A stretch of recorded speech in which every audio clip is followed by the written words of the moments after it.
안녕하십니까. 쇼키부동산입니다. 3.19 대책 이후에 현재 부동산 시장 궁금하시죠? 정확한 상황을 한번 공유를 드려보겠습니다. 결론을 좀 미리 말씀드리면 시장이 변하고 있습니다. 어떤 쪽으로 바뀌고 있을까요?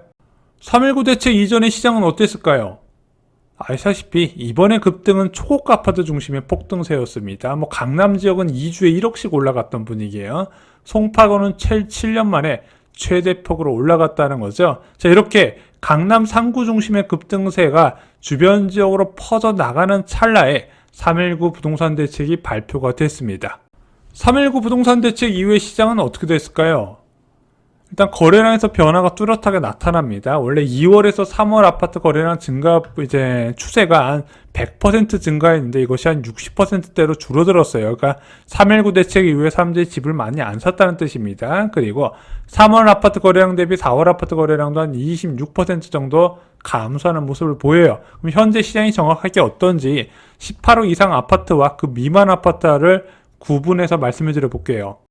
먼저 18호 이상 아파트는 아시다시피 1월부터 3월까지 폭등세가 나타났어요. 특히 잠실 지역이나 대치동이 포함된 토지거래 허가구역 해제 지역이 많이 급등을 했는데 이게 그냥 가격이 급등한 게 아니라 거래가 터지면서 급등을 했거든요. 그러면은 매물 보유자들도 다 알아요. 얼마에 거래가 됐는지.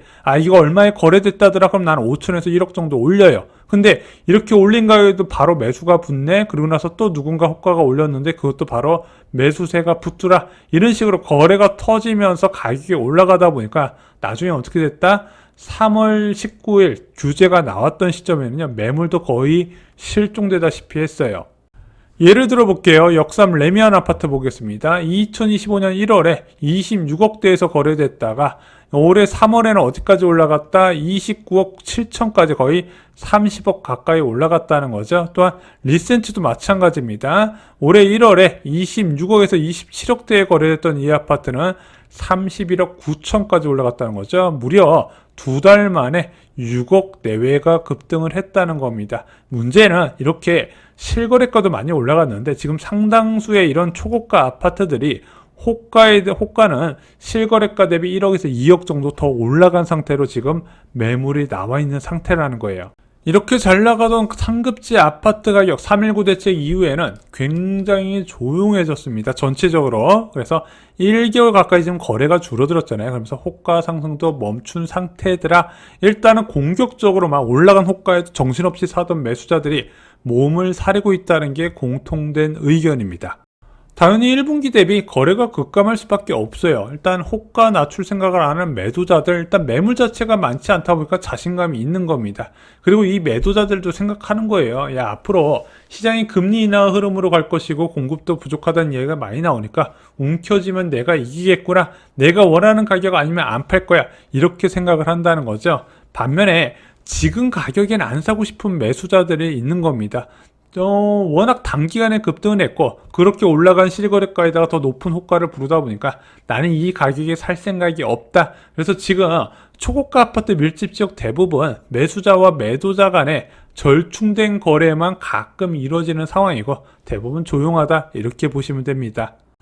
요즘 상급지 매수 대기자들 진짜 머리 빠져요. 고민이 될 수밖에 없습니다. 이게 더 기다리는 게 맞냐. 이러다가 다시 1월달, 2월달처럼 막 폭등해버리면 어쩌지? 근데 저는 이렇게 생각을 해요. 이제 줄다리기는 필요하거든요. 지금 호가가 너무 올라갔으니까.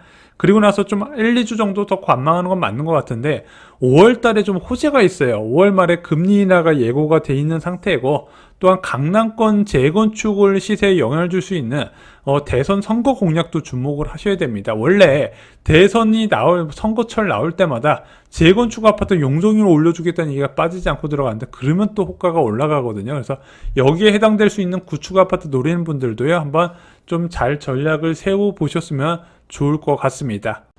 18억 미만 아파트는 지금 어떤 상황인가요? 자, 이들 아파트 비슷해요. 2024년 11월부터 2025년 1월까지 많은 급매가 발생을 합니다. 원래 겨울에 급매가 늘어나요. 근데 2015년 2월부터 시장이 좀 뜨거워지지 않았습니까? 그래서 2월달, 3월달에 인기단지 중심으로 급매가 많이 소진이 됐습니다. 자, 그렇게 급매가 소진됐으면 어떻게 돼요?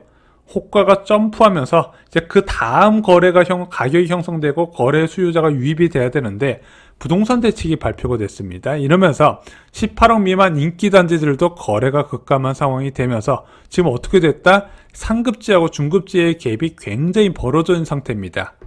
그런데 지난주부터 조금씩 나오는 이야기가 있어요.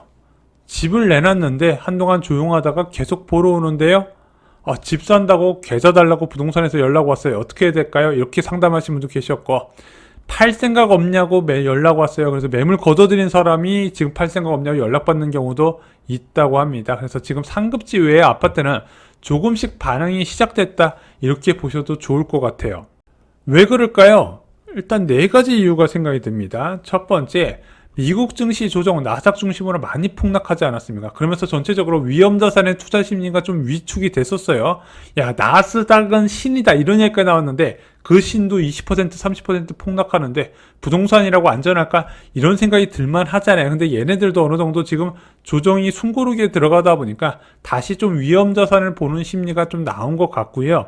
두 번째는 지금 대출금리가 계속 떨어지고 있어요. 자, 작년 올해 1월까지만 해도 대출금리가 뭐 4.3, 4.4 이랬거든요. 현재 3.8에서 비대면 대출금리가 많이 좀 책정이 되고 있고, 여기서 더 낮아진다는 얘기가 있어요. 왜? 지금 국제 수익률이 미국 증시 조정과 더불어서 계속 떨어지고 있거든요. 국제 수익률이 낮아지니까 이제 은행채 수익률도 낮아지고 대출금리도 낮아질 거라는 기대감이 굉장히 많이 있다는 겁니다. 여기에 상급지 아파트 가격이 버티는 것도 매수 대기자들의 좀 심리에 영향을 주는 것 같아요. 원래 여기서 좀 호가가 떨어지고 가격이 빠진다는 얘기가 나와야 내가 살려고 하는 중급지 아파트도 빠지겠구나 기다릴 만한데, 상급지 아파트가 뭐 가격이 안 빠지고 거래가 됐다는 소식이 좀 계속 들리네 이러면서 그냥 중급지도 안 빠지겠구나 하는 좀 안심하는 좀 심리가 작용이 되는 것 같아요. 마지막으로 규제 영향입니다. 이것도 상담해보니까 좀 영향이 있어요. 왜냐면은 투자로 접근했던 사람들이 강남 상구하고 주요 지역들이 다 지금 토지거래 허가구로 묶이다 보니까 그 외의 지역에서 투자 수요를 찾는 경우가 있습니다. 또한 1주택 똘똘한 한 채로 가려던 사람이 2주택으로 가는 경우도 있다 보니까 좀 수요가 늘어나지 않았나 생각이 들어요. 그래서 저는 이런 생각도 듭니다. 자, 지금 상급지하고 중급지가 굉장히 갭이 많이 벌어진 상태에서 갭 축소도 좀 올해 상반기하고 하반기에 나타나지 않을까, 이런 것도 한번 고민을 해보셨으면 좋겠습니다. 현재 부동산 시장에 대해서 좀 정리를 드려봤습니다. 선착순 부동산 상담을 시작합니다. 8분을 모시고요. 내 집 마련과 투자, 청약, 자산 리밸런싱의 모든 것을 답변 드립니다. 한번 신청하시고 나서 7일간 자유롭게 상담 가능하니까 궁금하신 거 다 답변 드릴 수 있습니다. 신청은 고정 댓글을 확인해 주세요. 이상 영상 마치겠습니다. 감사합니다.